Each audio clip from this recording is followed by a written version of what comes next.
Öncelikle hoş geldiniz. Gaziantep'te çobanlar oy hakları ellerinden alınmasın diye 5300 tane çoban Gaziantep'te oy kullansın diye, sadece 98 kişi kullanmasın diye 17 aylık bir mücadele yaptık ve bu mücadelenin sonunda 9 Aralık'ta yapılan seçimde rakiplerimizin yaklaşık 2 katına yakın oy alarak Gaziantep Koyunkeçi Birlik Başkanlığı'na seçildik. Haksızlığa karşı yapmış olduğumuz bu mücadele neticesinde üyelerimizin bizleri başkanlığa layık görmeleri aynı zamanda omuzlarımıza da bir yük getirdi. Bu yük, özellikle benim bir hayalim vardı. Allah nasip ederse Gaziantep'te Konya'daki çiftçi örgütlenmesi olan Torku gibi bir marka oluşturmaya çalışacağız. Üyelerimizin ürünlerini bu marka adı altında şu an o marka çalışmalarımız yapılıyor. 2 tane isim belirledik. Marka teşkil başvurumuzu yaptık. Logolar falan hazırlanıyor. Üyelerimizin ürünlerini ve işleyeceğimiz ürünleri bu markalar adı altında satacağız. Gaziantep Koyunkeçi Yetiştiricileri Birliği 9 ilçemizde, Gaziantep'in 9 ilçesinde üyelerimiz var. Yaklaşık 5300 tane üyemiz 400'e yakın köyde küçükbaş hayvancılık yapmakta. 260 bin civarında anaç hayvanımız mevcut, koyun keçi. Erkekler ve kuzu oğlaklarla beraber 450 bin civarında Gaziantep genelinde şu anda küçükbaş hayvanımız mevcut. Birlik üyelerimizin mera sorunları, çoban sorunları, yem fiyatlarının yüksekliği, ürünlerin değerlerinde satılamaması, sigorta problemi, çobanların kendi sigorta problemleri, hayvan hastalıkları, yaylım alanlarının bazı bölgelerde ormanlık alana çevrilmesi, hazine arazilerinin köylerde hayvancılık ve tarımla uğraşan insanlara tahsis edilmeyip de bu işin içerisinde olmayıp dışarıdan gelen insanlara tahsis edilmesi ve özellikle bu hazine arazilerinde hububat ve baklagil tarzı ürün ekilmeyip de bu hazine arazilerinin meyve ağaçlarıyla ihtiyaç olmadığı halde ağaç ekilmesi hayvancılığın önündeki en büyük engellerden bir tane. Biz bunlarla ilgili göreve geldikten sonra hemen ilgili resmi kurumlara başvurumuzu yaptık. Yanlışları anlattık dilimizin döndüğünce. Özellikle Tarım Bakanlığı'nda da bunlarla ilgili duyarlı davrandılar ve bu anlamda bazı çalışmalar yapıldı ve yapılmaya devam ediyor. Ve ayrıca projelerimiz vardı. Bunları size anlatmak için bugün burada toplandık. Bu anlattığım sorunlarla ilgili bürokrasiye, hükümete, siyasilere görev düştüğü kadar üyeleri temsilen kurulmuş olan birlik ve odalara da aynı şekilde görev düşüyor. Ama maalesef Türkiye'de aslında bu da hep hükümetlerden kaynak destek beklediğimiz için odalar ve birlikler de tam anlamıyla görevlerini yapmıyor. Biz birlik olarak üyelerimizin ürünlerini başta olmak üzere değerinden satabilmek için hastalıklarla mücadele ederek hayvan ölümlerini ve verim kayıplarını azaltarak gelirlerini arttırmamız lazım. Üyelerimizin gelirlerini biz arttırdığımız takdirde sorunların da çözümü daha da kolay olmuş olacak. Vatandaş para kazanırsa, üye para kazanırsa o işi daha çok severek yapacak ve tarım ve hayvancılık gelişecek, büyüyecek. Göreve gelir gelmez Gaziantep Tarım ve Orman İl Müdürlüğümüzden 2019 yılında en az 1000 üyemizin bilinçlendirilmesi amacıyla sürü yöneticisi yani çobanlık kurslarının açılmasını talep ettik. Tarım ve Orman İl Müdürlüğümüz de hemen duyarlılık gösterdi sağ olsun. İlçe müdürlükleri aracılığıyla hızlı bir şekilde kurslar açılmaya başlandı. Şu ana kadar hemen 1 aylık süreç zarfında biz toplamda 40 kurs açılmasını talep ettik.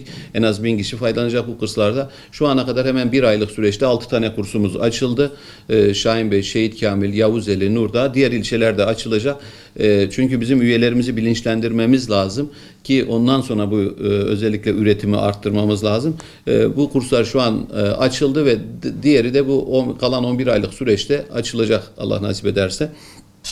Birlik binamızın önündeki satış noktamızda üyelerin köylerde ürettiği doğal ve sağlıklı ürünler, yani tüketicinin şu anda arayıp da bulamadığı doğal ve sağlıklı ürünleri uygun fiyatla halkımızın tüketimine sunmaya başladık. Orada ne satıyoruz? Katkısız, orada tüm satılan ürünler katkısız ve doğal. Tüketici de bu ürünü aldığı zaman doğal ve katkısız olduğunu gerçekten farkına varıyor ve kendi tanıdıklarına da bu şekilde tavsiye ediyor. Şu anda orada keçi sütü, koyun sütü, inek sütü, koyun yoğurdu, keçi yoğurdu, inek yoğurdu, Antep peyniri, lor, çökelek, sade yağ, tereyağı, kaymak, köy yumurtası, zahter balı, çam balı, üzüm pekmezi, süzme yoğurt, salamura peynir, nar eşkisi, zeytinyağı, şu an bunlar direkt Gaziantep genelindeki birliğimize üyelerinden kendi evlerinde yetiştirdikleri ürünü biz ilk elden tüketiciye uygun da bir fiyatla, yani çok üzerine kar marjı eklemeden daha çok tüketiciye üyelerimizin ürünlerini ulaştırmaya çalışıyoruz. Biraz önce söyledim, Gaziantep'te Allah nasip ederse bir Torku markası oluşturacağız. Niye bunu oluşturacağız? Bunu nasıl yapmamız lazım? Kendi üretim tesislerimizi kurmamız lazım. İlk olarak ürünlerin değerinde satılabilmesi için birlik olarak başta üyelerimizin sütlerini toplayacağız. Şu anda bununla ilgili 2 tane proje yapıyoruz. Bir tanesi sütlerin toplanması, bir tanesi de sütlerin işlenmesi, paketlenmesi, plastik petlerde tüketicilerimize sunmamız. İnşallah bu projelerimiz orada kabul olacak ve hemen birkaç ay sonra bu faaliyete geçmiş olacak. Antep peynirini biraz daha tanıtır. Bunu vakumlayarak, dayanma süresini de artırarak özellikle farklı yerlere göndereceğiz. Gerçek dondurma keçi sütünden yapılıyor. Keçi sütünü bizim üyelerimiz üretiyor. Ama maalesef 2018 rakamlarıyla 1,5 liradan keçi sütü toplanıyordu ilimizde. Buna el atacağız. Dolayısıyla bir sütü topladığımız zaman piyasada fiyatı da biz belirlemiş olacağız ve ileriki aşamada da o entegre tesiste dondurmamızı da kendimiz yine aynı şekilde üyelerimizin keçi sütünden üretip halkımızın tüketimine sunacağız. Köylerin boşaldığı, gençlerin köyde durmadığı, sadece köylerde artık yaşların kaldığı, tarımsal ürünlerin bir kısmını ithal etmek zorunda kaldığımız bu günlerde inanıyorum ki yetkililerimiz de bu projelerimize ve bundan sonra yapacağımız projelere sahip çıkarak bize destek olacaklar. Gerçekten biz bu söylediklerimize inanıyoruz. Hep hayalimde oydu. Biz Gaziantep'te çiftçilerimize, üreticilerimize ait Konya'daki Torku benzeri bir Türkiye markası Allah'ın izniyle birlik olarak oluşturacağız. Bu anlamda da tüm çalışmalarımız bu yönde şu anda hızlı bir şekilde devam etmekte. Şimdi şu anda Bursa'da benzer o genç çiftçiyle ilgili bir rahatsızlık var. Hayvanlarda hastalık çıktı, veba çıktı. Ben de basında okudum ama tam detayını bilmiyorum. Maalesef işte bazı bölgelerde genç çiftçi hibe projesi kapsamında hani bu hibe çıkan arkadaşlar da ya nasıl olsa ücretsiz geliyor diye çok da itiraz etmedikleri için bazı yerlerde lokal de olsa birkaç yerde verilen hayvanlar hastalıklı veyahut da şartnameye uymadığı görülmüş. Bununla ilgili hemen bakanlık Bursa'da da çalışma yaptı. Hemen orada hastalık çıkan bölgelerde bölgeyi karantina altına aldı. Orayla ilgili çalışmalar yapıyor. Tahminimce o hayvanları dağıtan firmalara da gerekli cezai müeyyideyi uygulayacak.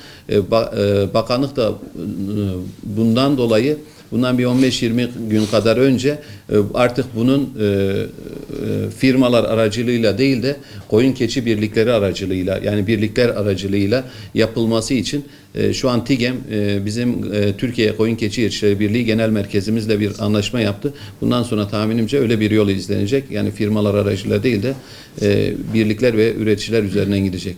Anlayın.